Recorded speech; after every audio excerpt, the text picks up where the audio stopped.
The Meadow of Shimmering Dreams. Elorin Brightlea woke with moonlight still resting on the windowstone and the candle that never tired giving its round and patient glow. And his breath moved in slow tides as if the sea he had visited in sleep were still humming within his chest. And Wistmere answered him with the small friendly sounds of a house that knows the boy it shelters, wood easing itself, stone holding coolness like a kept promise, curtains breathing a pale fragrance of linen and field. He lay and listened the way he had learned on the tower top, where the bronze bell taught him to hear a ring that lives inside silence. And he smiled at the memory as one smiles toward a companion waiting just beyond the door.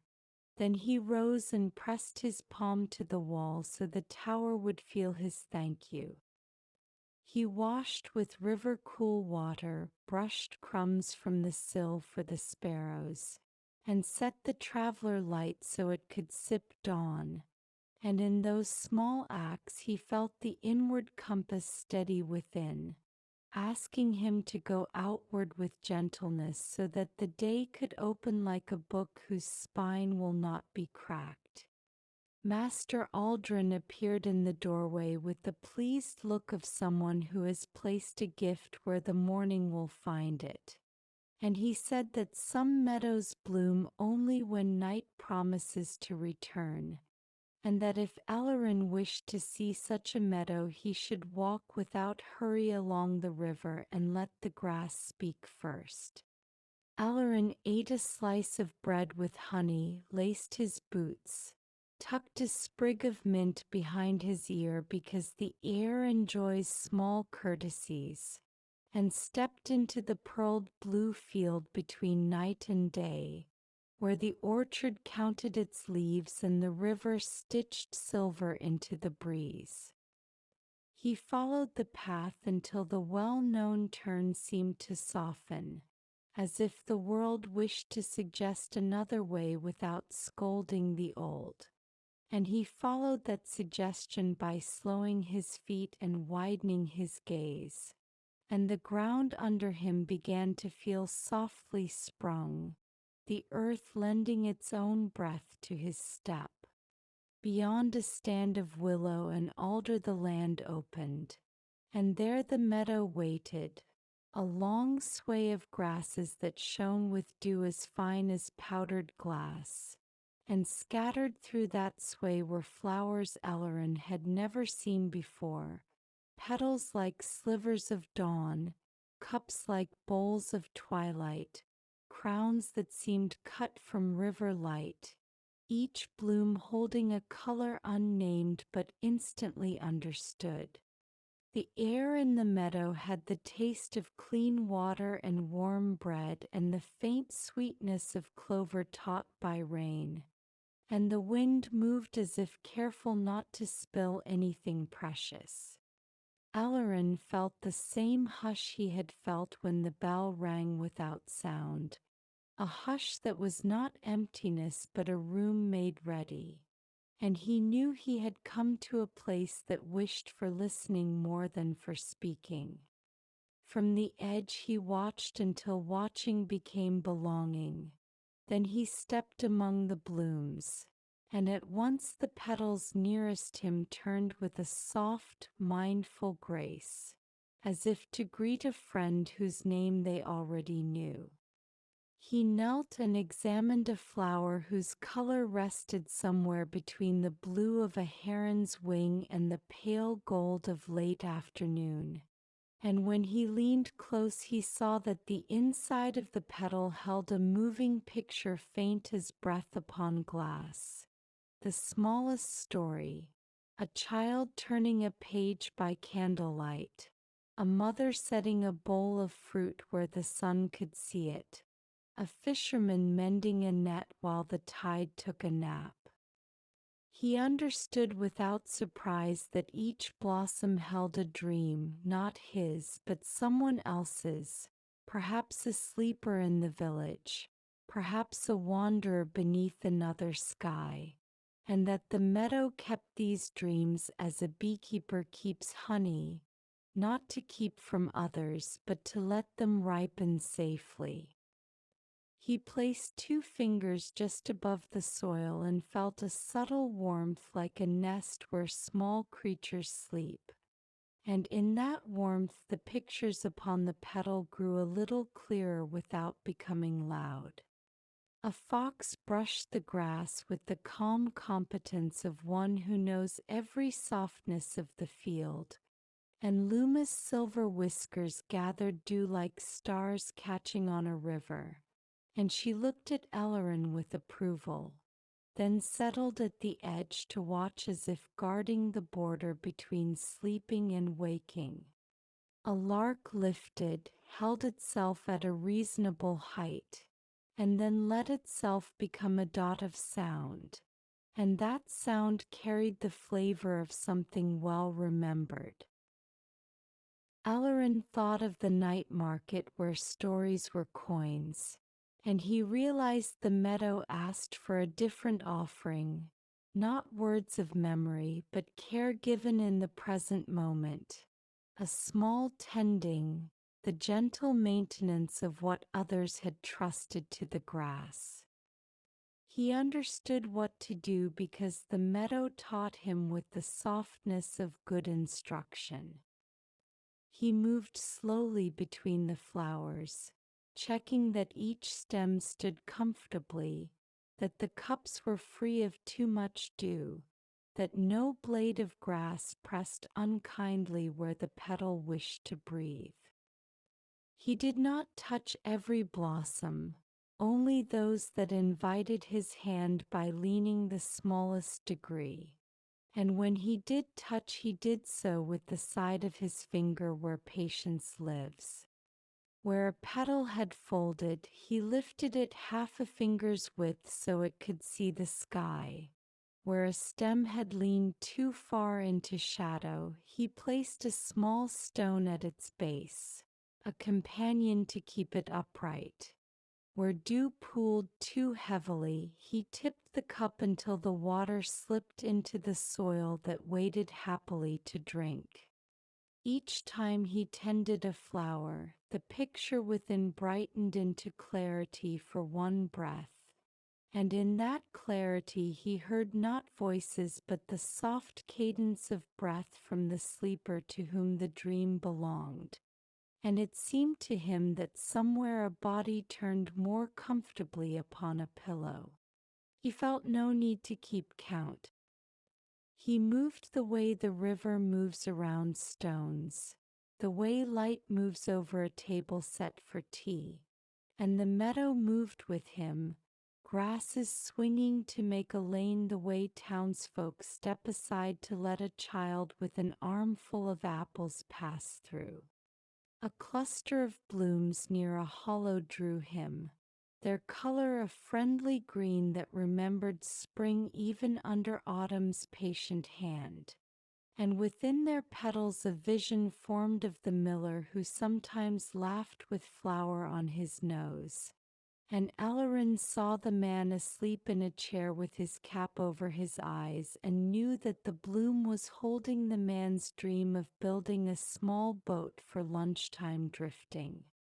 Elorin adjusted a leaf so the picture would not be troubled by shade, and he felt a ripple pass across the meadow like the pleasant shiver that runs down a cat when it discovers warmth along a stone path. He went on, and the meadow showed him dreams as varied and dear as the contents of old drawers. There was a stitcher's hope of sewing a quilt from pieces of childhood dresses. There was a shepherd's wish to name all the winds that visit a certain hill. There was a child's plan to teach a beetle to carry a message to a friend. There was a baker's contentment at a loaf that rose without coaxing. He kept his breath slow so none of the pictures would blur from hurry. At the center of the meadow stood a single taller flower with a stem as straight as promise and leaves shaped like open hands. Its petals seemed to hold not one dream but many layered upon one another as translucent lakes where skies of different seasons sleep together without crowding. When Elorin came near, the flower cooled the air a little, and he felt on his skin the same calm he had known near the dragon's sand, the sense that large and kindly things were listening. He did not reach at once. He stood and allowed the pictures time to introduce themselves. They showed him nights in kitchens where elders told stories while spoons made patient circles. Mornings on doorsteps where new shoes learned the shape of roads. Afternoons beside streams where coins were never needed because the water owned all the treasure it required. Then among these pictures another appeared that made his breath catch in the kind way. A boy of his age in a room he did not know, turning a small wooden compass in his hands, the needle pointing not north but toward the boy's chest. Elorin felt the answering warmth under his own ribs, and the taller flower brightened, then settled. He understood that the meadow connected dreamers who had not met, that it arranged a gentle passing of recognition so that the sleepers could feel accompanied by unknown friends. He whispered thank you not with his mouth but with his lungs and with the small chambers behind the eyes where gratitude likes to sit. The sun rose a little more and the color of the meadow shifted, as if someone had turned a page and the illumination now came from a different window. Bees arrived the way letters arrive at a door, and each one read a blossom with exquisite attention, then went on satisfied. A hare listened from the hedge as if considering a nap in a pillow of soft grass. The river's talk at the edge of the field slowed to a low repeating phrase as if learning a lullaby. Elorin worked as gardeners work in the last hour before guests arrive, not to change the meadow but to help it be more fully itself.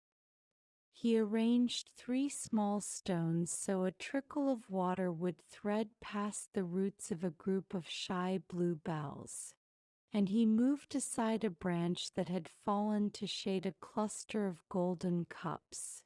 And he whispered a wish to a seed that had caught in his sleeve and set it gently upon an open patch of soil as one sets a child's toy upon the floor so that it may be found again.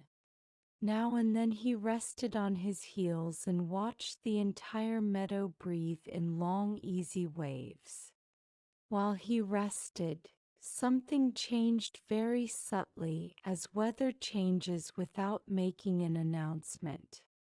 The pictures inside the petals became more shareable, not louder, not larger, simply easier to recognize. And he thought that perhaps those sleeping nearby were drifting closer to the soft center of their own nights, where dreams grow sturdy, and that his tending had smoothed their passage.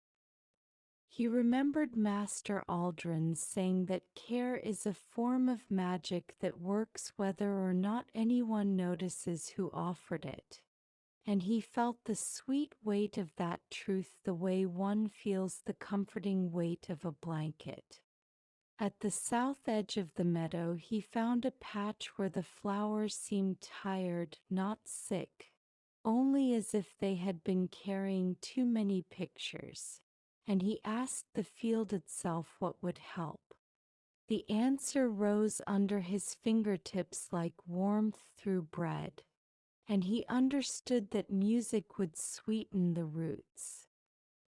He took from his satchel the small seed jar that held a bell note from the tower, uncorked it only a breath, and let the soft tone wander through the grass. The soundless music of the bronze answered, and for a moment the ground wore a shiver of light as if remembering the first morning. When the glow settled, the tired blossoms lifted their faces and the pictures inside them smoothed and brightened.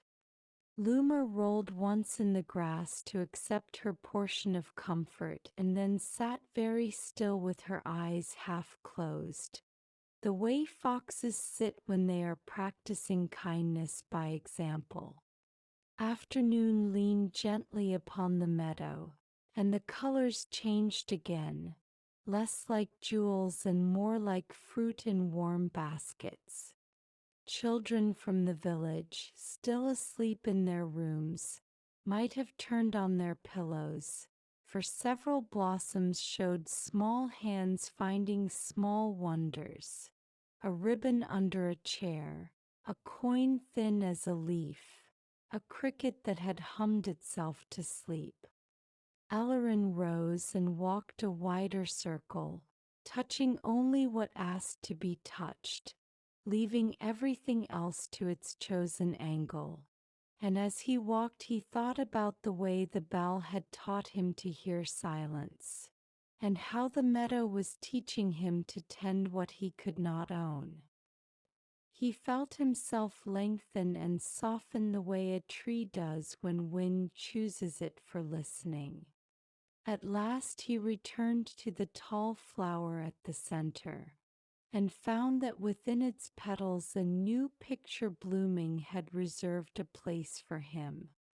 It showed Wistmere seen from a little height, and it showed a boy in a window, and the boy was placing a bowl upon the sill to catch the first star, and Elorin smiled at the truth of it.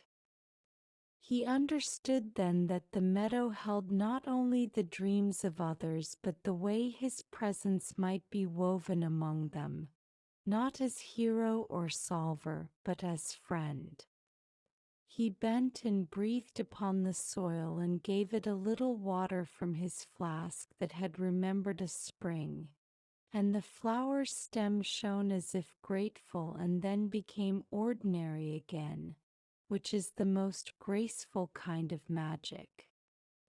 He felt dusk begin to think about the edges of things, and he knew it was time to leave the field to its night work. He bowed to the meadow as one bows to a room that has told the truth. Luma rose and trotted before him, choosing the path as foxes do when they wish to keep companions near the safe places. Before he reached the hedge, he looked back once and saw the first star rest in a cup of purple, and for the briefest instant he glimpsed many strings of gold traveling from bloom to house and from house to bloom, as if dreams were lanterns sailing both ways between field and sleep. The sight did not ask to be held. It simply passed through him and was gone, leaving a fine warmth that would last until morning. He returned along the river with a calm that matched the evening, and when he reached the tower the stones smelled cool and the stair felt like a familiar song.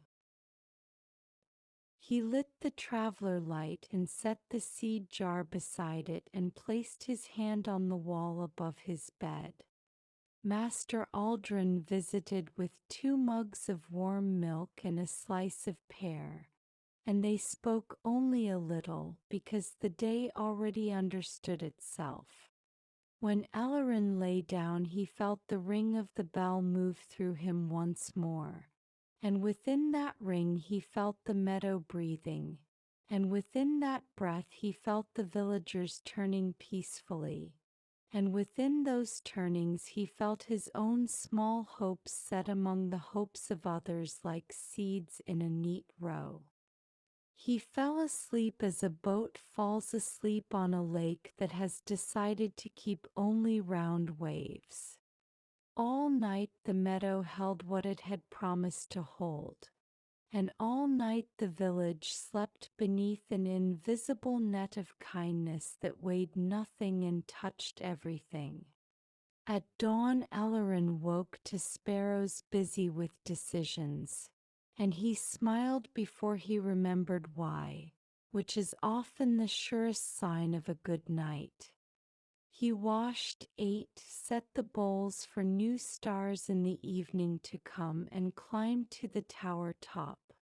The bronze bell waited with its calm and necessary face. He did not lift the clapper. He only set his hand to the rim, and the ring rose through him and went out across the fields.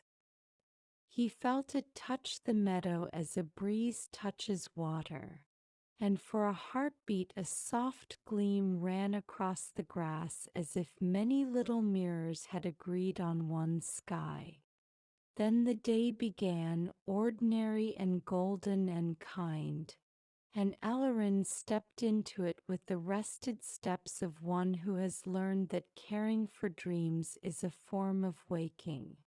Later that evening, as he straightened a row of books that preferred to lean, Elorin felt a gentle tug near his throat where invitations settle, and he knew the meadow wished for a last visit before moonrise. He went without hurry and carried only a small cloth and a wooden spoon and the promise to do no more than asked. The hedges welcomed him and the grasses made a corridor, and at the far edge a ring of new blossoms waited, their colors like spoken forgiveness. He knelt and saw their petals holding dreams that were just beginning to take shape, and he understood that these belonged to sleepers who had dozed while worry lingered near the door.